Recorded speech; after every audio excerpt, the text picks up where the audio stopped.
Okay, well here we are in the first week of September, and it's still summer, and this is the salsa box. It was really fun talking to Greg today out at the farm. He was talking about how he crossed a serrano chili, which is a long, skinny, hot chili, with some jalapenos and ended up with these little guys.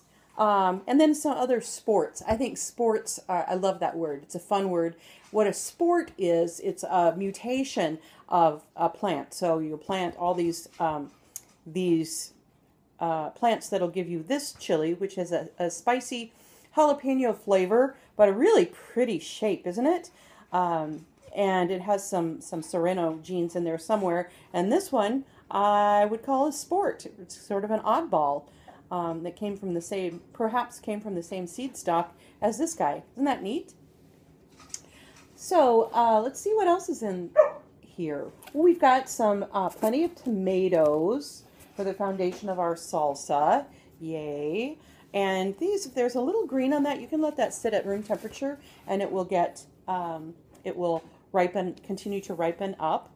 I love these slicers. They're so juicy and make great BLTs. Then these Roma tomatoes are drier. They also make nice salsas, just not as juicy. And that can be a good thing. They're wonderful to cook with.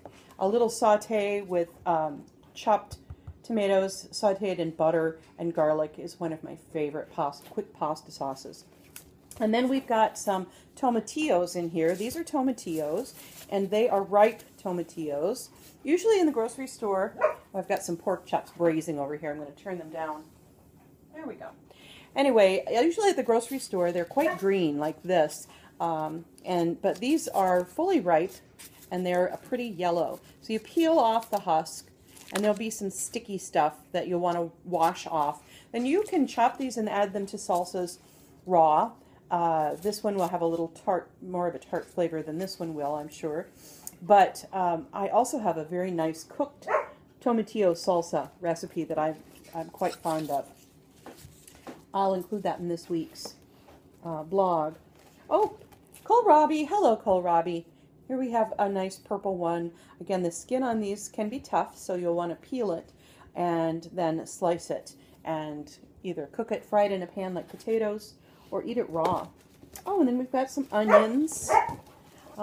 Interesting shapes. This looks like the Italian cipollino onions. Those are great, very fancy. Hello, tomatillo. And some more peppers. These have been pretty spicy. We really like these. They're great peppers. And then, oh, more new potatoes. Haven't these been nice? I have, I'm braising a couple of pork chops right now. I started the pork chops and then added some of Jerry's nice onions, some mushrooms, browned them a little bit, then put the pork chops back in and put some potatoes in there and added some water and put the lid on it and let them braise. And so they get nice and tender, and finish it with just a splash of heavy cream. And then great kale. Oh, look how perfect this is. Not a hole in it. The kale in my garden is full of cabbage wormholes. But this is perfect, and it seems to be really tender. It has a great lemony flavor. Boy, that's good. And then at the bottom of the box, what's making this so heavy? What a treat! Finally, a watermelon, a real local watermelon.